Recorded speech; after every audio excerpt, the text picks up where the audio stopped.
Assalomu alaykum barchaga. Bugun men sizlarga hamda o'quvchim Sardorga nemis tilida fe'llarning qanday oson tiklanishi haqida batafsil tushuntirib beraman. Demak, darsimiz boshlandi. Sardor, nemis tilida kelmoq nima degani edi? Kommenmidi? To'g'ri. Kommen. Kommen bu kelmoq. Bugun o'rtoqlar, siz hamda Sardor bilan demak, biz fe'llarning qanday holatda tiklanishini nemis tilida o'rganamiz. Ketdikmi? Ketdik. Xo'p, nemis tilida men nima degan edi? Ich, Aha, to'g'ri.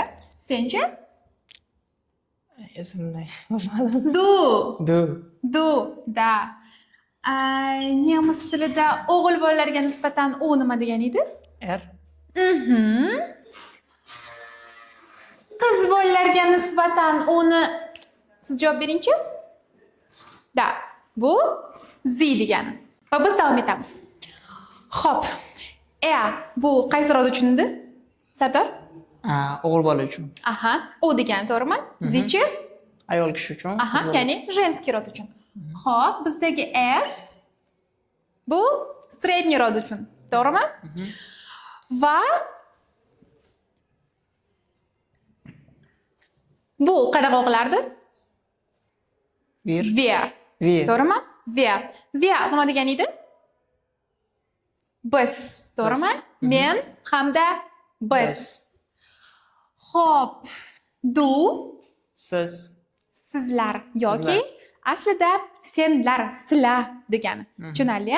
Misol uchun o'rtoqlar, du bu bir kishi uchun sen bo'lsa, ihr bo'lsa esa ko'p senlar uchun, ya'ni duning ko'plik formasi hisoblanadi.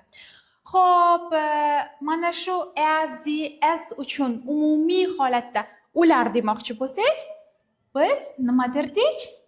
Umumiy zi. Qanaqa ekan? Zi, to'ppa-to'g'ri. Bizdagi hurmat ma'nosidagi siz esa bu ham albatta zi. To'ppa-to'g'ri. Endi biz hozir nemis tilida men kelaman, sen kelasan, u keladi, biz kelamiz, sizlar kelasizlar, ular keladi va hurmat ma'nosidagi siz kelasizni o'rganamiz. Tushunarlimi? Tushunarli. Ketdik. Xo'p, eng birinchi qilayotgan ishimiz bu aynan mana shu kelmoq fe'lidagi o'zakni aniqlab olishimiz kerak. Nemis tilida eslatib o'taman, har qanday fe'lda misol uchun, tak, yashamoq nima edi? Leben. To'g'rimi? Yashamoq leben. Va nemis tilida har qanday so'zning oxiridagi en qo'shimchasi bu o'zbek tilidagi moqqa to'g'ri keladi. Ya'ni, misol uchun biza yashamoq deganimizda, xo'p, buning o'zagi Sardor qaysi bo'ladi? Moq. O'zagi Yasha. Yasha bo'ladi, to'g'ri. Yasha va moq esa bu qo'shimcha va uni tuzlayotganimizda, yashamoq fe'lini tuzlayotganimizda biz moqni butunlay o'chiramiz. To'g'rimi?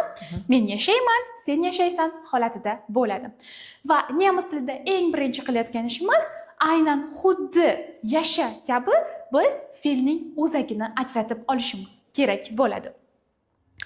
Xo'p, bu yerda demak, mana bu en qo'shimchasi nemis tilida qo'shimcha bo'ladigan bo'lsa, unda o'zak qaysi ekan? Lep. To'ppa-to'g'ri. Lep. Kommenda qaysi biri qo'shimcha, qaysi biri o'zak? Kom o'zak, en qo'shimcha. En qo'shimcha. Demak, buni o'chiramiz. Shunda kom qoladi. To'g'rimi? Demak, boshladik. Nemis tilida men kelaman deyishingiz uchun o'zakka qo'shimchasini qo'shishingiz kerak bo'ladi. Xo'p. Ya'ni o'qib ko'ring Sardor. Ich komme. Ich komme. To'g'ri. Nemis tilida sen kelasan degan narsani aytishingiz uchun endi qanaqa bo'lar ekan? Kommst bo'ladi. Kommst. To'ppa-to'g'ri. Ya'ni mana bu o'zagimizda st qo'shimchasi qo'shiladi. Xo'p, nemis tilida umumiy holatda u kelyapti.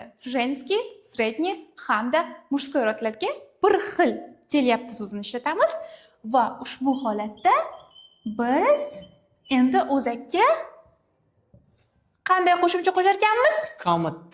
T qo'shimchasi. Demak, u kelyapti desangiz, Kommt. aha, Sie kommt. Es kommt. xo'p. Demak, Malikaga nisbatan u kelyapti desak qanaqa aytamiz? Sie kommt. Sie kommt. Sardorga nisbatan u kelyapti desak, Kommt. kommt. To'g'ri. Xo'p, endi biz davom etamiz. Biz bilan. Nemis tilida biz kelyapmiz deyishingiz uchun o'zakka n qo'shimchasini qo'shamiz va shu bilan biz kelyapmiz deng. Wir kommen. Wir kommen. To'g'ri. Xo'p, nemis tilida sizlar, ya'ni aslida senlar kelyapsanlar yoki bo'lmasam sizlar kelyapsizlar demoqchi bo'lsanglar, Ihr kommt. ihr Ihr kommt. kommt. Ihr kommt. Yerni qaytadan o'qib bering. Ihr kommt. Ihr kommt. Super. Ihr kommt. O'rtoqlar, eslatib o'taman. Sardor ham xuddi sizlarga o'xshab hech qanaqasiga hali shu paytgacha nemis tilini o'rganmagan. Shuning uchun xato qilsa, tushunasizlar. To'g'rimi? Albatta.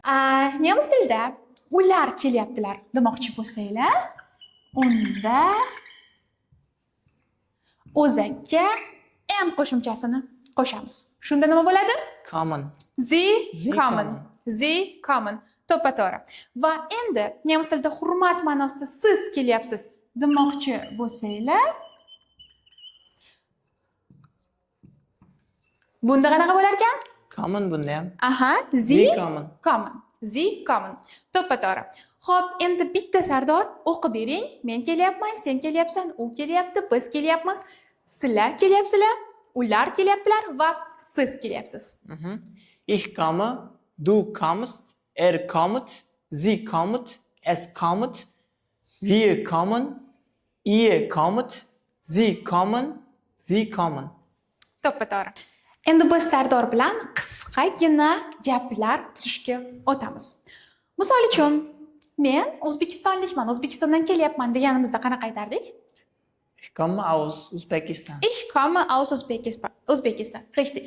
Endi biz O'zbekistondan kelyapmiz desangiz qanaqa bo'lar ekan? Wir kommen aus Usbekistan. Aha, wir kommen kommen. aus O'zbekiston. Siz esa sizlar, ya'ni sizlar O'zbekistondan kelyapsizlar degan narsani ichlaringda bitta qaytarib olinglar, xo'p? Qanaqa bo'ladi? Sie kommen aus Usbekistan. Sizlar bo'lsa. Ihr kommt aus Usbekistan. Aha, ihr kommt aus O'zbekiston. To'g'ri. Xo'p, Sardor, nemis tilida demak yashamoq nima edi? Liebe. Leben. Leben. To'g'ri talaffuz qilamiz. Leben. Leben. Agar Leben bo'ladigan bo'lsa, bu sevmoq degani. O'shaning uchun biz nima qilamiz? Leben, Leben. yashamoq. Sardor, Lebendan o'zak qani? O'zak. Leb. Leb.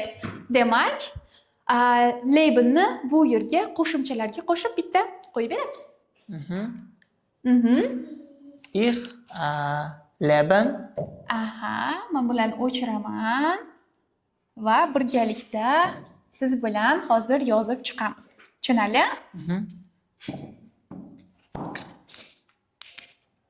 Qani? Ich leben. Ich Leben. lebe.